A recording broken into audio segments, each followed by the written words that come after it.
The Matrix really is one of those landmark films. Cast your minds back to 1999, and if you recall when the film came out, I was right there on the precipice of being able to remember the impact of it and not having to be told about it secondhand, kind of like Star Wars and other films of that ilk. But yes, what the at the time Wachowski brothers put onto the screen is going to be something that is going to stand the test of time. I'm not so hot on the Matrix. I think it doesn't really fit my sensibilities. I'm not a big fan of the aesthetic, but I'm somebody who, went to the theaters to watch the two sequels. And growing up during my edgier days, it was definitely drawn towards it. I've mellowed on it a little bit, probably because it's really overhyped and over-referenced in pop culture, specifically all the red pill, blue pill stuff. It just gets monotonous, right? But still, it's a good allegory. It's a great story. And there's a reason that 27 years on, just about, it is still a point of reference in pop culture at large. It was that impactful. And because the interesting people who made it, now one of the Wachowski sisters, I think another one went back, so they're the Wachowski siblings. But this is Lilly. I don't know who it used to be, the artist formerly known as Older Wachowski or Younger Wachowski. I don't know, man. But is unimpressed by the Trump administration's Matrix obsession. Right-wing ideology appropriates absolutely everything. Oh, that's interesting. You think the right-wing ideology is so powerful it can go ahead and subvert everything? Kind of seems like somebody's telling tales out of school, okay? Somebody might be doing a bit of projection here. Because if you think it's a right-wing ideology that appropriates absolutely everything, you might have your directions mixed up a little bit there, pal, or lady. I digress.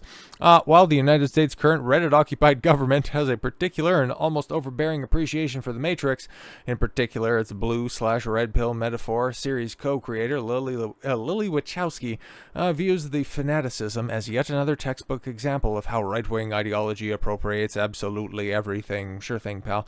A heavy favorite of top Trump administration officials, including FBI Director Kash Patel, FBI Deputy Director Dan Bongino, Vice President J.D. Vance, and failed Doge Director Elon Musk. Wow, this article is written with a bit of vitriol, but okay. Whose agency closed, last week, roughly 8 months ahead of schedule, with a little to show other than wanton abuse of American citizens' private information. Yeah, you can thank the wonderful court system for that, but okay, they were maybe a little bit overzealous, but that's another topic for another time. Said metaphor is usually used in reference to one taking the red pill and thus waking up to the truth of the world, as based on Morpheus's iconic declaration to Neo in the first Matrix film. You take the blue pill, your story ends. You wake up in your bed and you believe whatever you want to believe. You take the red pill, you stay in Wonderland, and I will show you how deep the rabbit hole goes. And that is still a cool shot. Man, like, The Matrix is so well made. It's just, like I said, it's never going to be in my top 10 or even 25 favorite films. Maybe, I don't know. I'd really have to think about that. But anyways, however, despite The Matrix's co-option by right-wing ideologies, Wachowski says she's had to come to terms with the idea that any given piece of media will inevitably take on a life of its own, regardless of its creator's original intent or opinions, which, led into the reason, and I think it was Lilly that came back to do Resurrections a couple years back. Jesus, because they wanted to take back the red pill metaphor from those grifter chuds out there, or whatever they were calling vaguely conservative individuals a couple years back. But discussing her general creative process during a recent appearance on the So True with Caleb Heron podcast, Wachowski explained, I want my work to have a level of catharsis for myself, and so to do that, I need to put myself into my work, and if people want to read into it, you just got to let it go. Now, people are going to interpret it how they interpret it, which is fair, man. That's accepting. Jesus Christ, very passable. They look like they were the original Wachowski siblings. Yeah, but just baking in death of the author, it's like, okay, here's what I want to do. If it doesn't come across in my art and you take away something different from that, hey man, that's on you. I know what I was trying to do. If you get something different out of it, fantastic. Which I like that. I do appreciate that. Look at it, all the crazy mutant theories and right-wing ideologies. Oh, it's so nice to just meld those together. Lilly, that the Matrix films helped create. I'm just like, what are you doing? No, that's wrong, but I have to let it go or to some extent, or else I'm engaging in, you're never going to be able to make absolutely every single person believe what you initially intended. I mean, the red and blue pill metaphor back in '99 was pretty cut and dry, so yeah. From there, specifically pressed by Heron as to how you've dealt with these loser freaks co-opting this thing to make it something it's not, Wachowski again chose patience and declared, "I have no idea. I don't make stuff anymore with the idea that that I want to reach as many people as possible. I make it right. It's like if you finished Trash Mountain, an upcoming comedy starring Heron, for which Wachowski originally signed on to direct, but has since handed off her duties to fledgling director Chris Swanberg. That experience is the reason you're there." So that's some nice cope. Yeah, people aren't paying attention to me as much as they were back when The Matrix first came out, so I'm not trying to please everybody. Not what comes after, so I try to be as present as possible.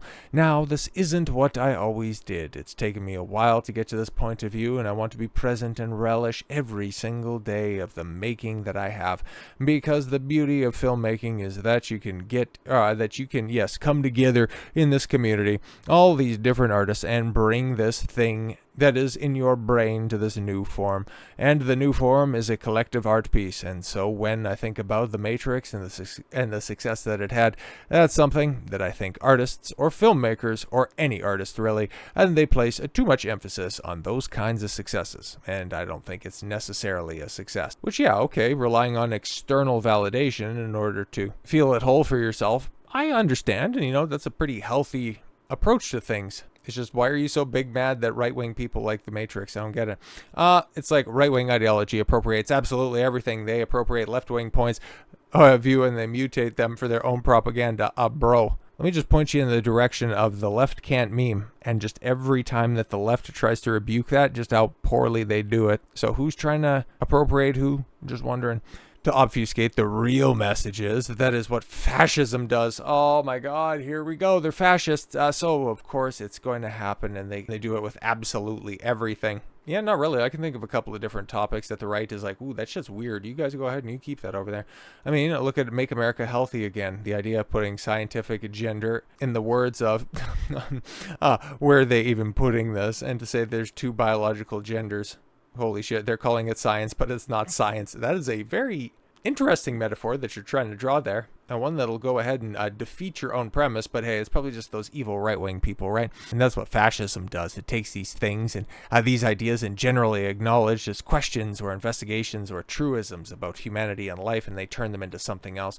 They remove the weight of those things and what they represent. So yeah, man, this is somebody who I think from, just from the obvious look is clearly broken, but still has a couple of good points that are out there, but otherwise completely and totally misses the mark. If you think that the right wing are the ones that are driving the culture, I got news for you. You just ended up making some art that resonated with, well, the vast majority of people who have used red pill and blue pill in a bunch of different contexts, and it's something that is wildly successful and that in fact will stand the test of time. It is a meme that is even greater than the piece of work that it came from, just letting you know how iconic The Matrix really is. And as such, if you're bitter about people's better understanding of the world than you and you're trying to equate that to fascism, I mean, you do you, man, but whenever you run a political violence test and you figure out who are the ones that are trying to appropriate and who are the ones that are acting like the fascists, you may or may not come to the conclusion that there are certain people that just don't want to confront the truth, and that they just want to simply go back to their beds and lie down and believe whatever lies that they want to. So keep on surrounding yourself in a world full of ciphers. We'll be out here taking a look at reality and saying that if you can't even figure out who you are on a daily basis, why should I take any of your interpretations for serious? So with all that said, thank you all very much for the gift of your time. I've been Don Consuelo. I want you to follow your gut and get after it. Take care, everyone.